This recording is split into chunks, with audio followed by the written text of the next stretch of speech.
All right, what's good in the hood? Colby Covington, Bo Nickal. It is the blood feud that we need booked for the White House. If you're not aware, RAF, Real American Freestyle Wrestling, they had an event this weekend. Both these boys were featured on the card one way or another, though one ended up competing and one ended up putting his tail between his legs.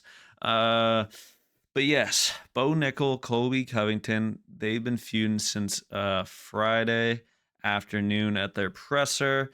They've been going at it. They've been trying to, spark this feud that could carry over from the wrestling mats to the fighting cage.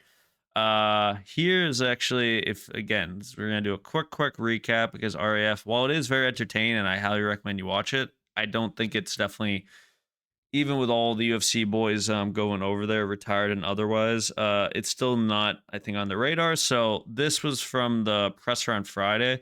They only featured the main event, Colby and Luke Rockhold, but Bo somehow slipped into the front rows and decided to do some chirping on Colby. Not some unproven kid in the corner that's never done anything. You should make the top 10 before you start talking about a sport that built a. Yeah, and the funny thing is, so essentially, Bo Nickal, he essentially like called out Luke for a fight. Not good when A, you don't have a mic, and B, Colby Covington does have a mic. But then Luke Rockhold decides, hey, I'm gonna make this a handicap match, WWE style, and then do a little 2v1. Another sport. The reason why wrestling here is on the stage is because of MMA, and you've done absolutely nothing in the sport of MMA. You quit. You quit before the knee even hit you, Bo. I mean, Luke is to a degree speaking some facts. I mean, the knee was definitely bad, but he's not wrong in the sense that you haven't done anything in sport. You know, Colby and Luke, they've both fought for belts. Luke has won belts in multiple promotions, Strike Force, obviously the UFC. Colby rightfully or unrightfully fought for the belt 3 times, I believe, and won an interim belt. So he's not wrong there. So just button it up, button it up. Look how bad he gets crying. He's crying. And then Colby, of course, at what, a ripe age of like 39 now, going bully mode. Right over in the corner. I won. How many world championships have I won? What have you done on a world stage? Absolutely nothing. It's true. Unlike some of the other elite wrestlers that have come over to the UFC, he did win the NCAA championship multiple times, but he never went to the Olympics. I mean, still very impressive, but he did not get to the world stage. I believe he went to the trials, he won a match or two, but he never actually earned his spot. Nothing. You're a college bum. Entitled. Shut up. All right, who's got the next question? All right, we'll cut it off there. I mean, they do get very aggressive. I think he was a non-drinking, non-smoking, academic workhorse that, like I said, won was it 3 NCAA championships. So maybe not a bum, but yeah, nonetheless, that's how the beef started. A 2v1, but you're expecting to see some more beef, especially with both of them competing. But if you didn't watch the show, Colby main event ended up winning. Oh, ripe age of 37. Beat Luke Rockhold, an unk at 41. Shut him out 12 to 0.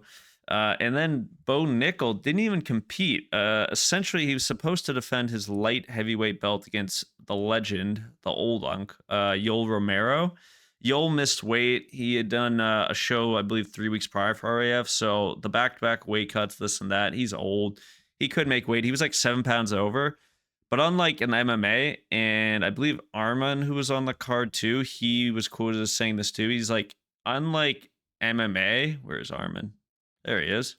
Unlike MMA, he said in wrestling, a weight miss is not a big enough deal to pull off, like, you know, the fight or the match. Meaning, if someone misses weight by, in this case, Yoel, I think it was 7 pounds, he says, yeah, if it's MMA, hell no. There's a lot of risk, you know, damage you can take, and your actual career as a whole is like, you know, because both of them at the end of their MMA guys first, wrestlers second. He's like, I get, I wouldn't, you know, want to fight against someone that missed weight by up to 7 pounds, but he's like, in wrestling, I'd probably do it. I'd consider it. There's pretty low harm, and I think the playground it's still equal. I mean, it's not as skewed missing weight like that, you know, when it comes to head damage and all that. Long story short, he's like, I would have done it. Bo decided, nah, I'm not going to compete against Yoel. And then I believe they offered some replacements because there was other boys on the card at that weight class. I can't even find him because he wasn't even on the card. Pat Downey, they had a few other guys at light heavyweight. I think that Steven Buchana that maybe could. I don't know what it was, but long story short, he didn't even choose to compete. More ammo because of course Colby, after his win, took some more shots at the post presser, this and that, essentially calling him a quitter, calling him a bum, this and that, and bad for the business, both UFC and RAF for not competing. And I get it. This card obviously was built around these two UFC legends, but Bo and Yol, I think, was probably the second, if not the most anticipated match. So for him to pull out pretty much the day of because of a weight miss, definitely a bad look on top of, his little knee gate situation. But let's move on. Colby did some interview. It was Submission Underground Radio, the boys down under. Go listen to it. I won't steal all of their wonderful information they gathered. But the biggest news that seems to be hinted from that interview is that Colby's done with welterweight. I know he's hinted at this in the past, but he seems to really much imply that his career is pretty much frozen if he stays at 170, which I agree. In 185, I don't think he's going to do much better in the sense of getting to a belt, but there is fun matchups there. There's big names, and he's always, I felt like his frame, he could have added more weight. But yeah, he says at 185, I know I'll be good at it. 185, I have unlimited endurance. So that middleweight, I'll have a lot more endurance. some solid grammar by Mr. Colby. You might see me in my next fight, maybe in the White House at middleweight. He goes out and saying in this interview, he dismisses Bo Nickal, who had already called him out, like I said, on Friday to do a middleweight matchup. Doesn't believe that fellow American has done enough to earn the matchup. Instead, he named a former UFC champ as someone that he'd want to target for moving up a division. I think someone like Adesanya, that's someone that intrigues me. A former champion like myself, someone that generates hype has a following, has a platform, and a brand. So I think the Izzy fight makes a lot more sense than anything. It's something, and it's someone I don't really like. He talks a lot of about me in the past. Let's see if I can actually back that talk up. Whoopsies. We're bobbing around. I got no control on my mic. He also mentioned Strawn Strickland as another good matchup. I'd like to fight them. He's a cardio kickboxer, man. I'll beat him everywhere. He's fun. You saw what Dricus Duty to please did to him. I do the same thing. I would love that fight. The presser would be fun, which it would be. It would be bonkers. So yeah, we can sell for sure. Imitation is the most sincere form of flattery. That guy used to copy everything I did.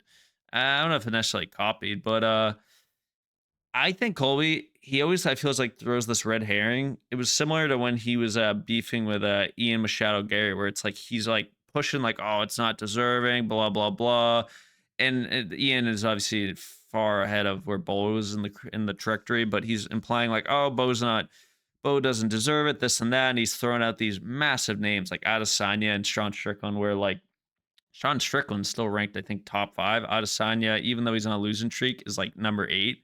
And they're very big names in that division where I don't think they'd want to, essentially take an unranked guy that's on a modest losing streak that hasn't won since like 2022. Even if it's a big name and they think it's winnable, I just don't see that's going to happen. So I feel like it's a red herring where he deep down knows Bo Nickal is the easiest fight of those 3 names by far. And while his name isn't as big as the 3, it's still pretty big. And it's a nice feather on his cap just to take out this like up and coming guy that, while he's lost a lot of stock with his knee gate situation, he's still one of the most pushed, I'd say, prospects by the UFC.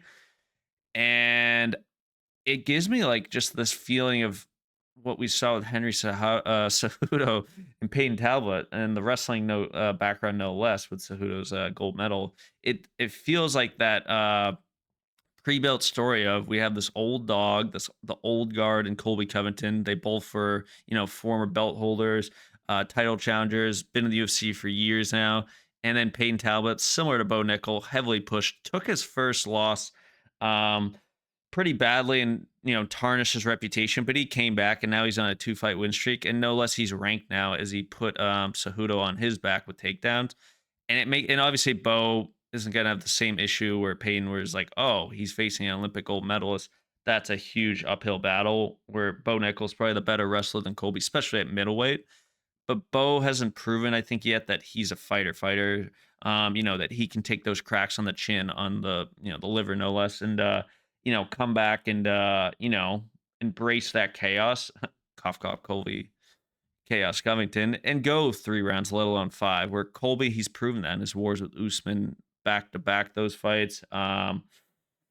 He's had Robbie Lawler was a decent war. Tyron Woodley. He's had these wars. Rafa dos was it Nachos. He's already proven that, and that's why it's a great. Just like this matchup was great for Payne Talbot. I think this would be a perfect next step for Bo Nickal in his career arc, and it's gonna put a lot of publicity if he can beat Colby. Especially like I said, you put this on the White House. They're both patriotic. They both seem to probably have the good graces of the Don. And it just feels like a very fun prelim, especially when they're both high level wrestlers. With I still wouldn't rank Bo Nickel striking as like popping, but he definitely has more knockout power than Colby. But I feel like this is where it's like destined to be a very entertaining, high paced fight. Unless Bo does a shutout because he's presumably still going to be a little bigger, I think, on the middleweight scale.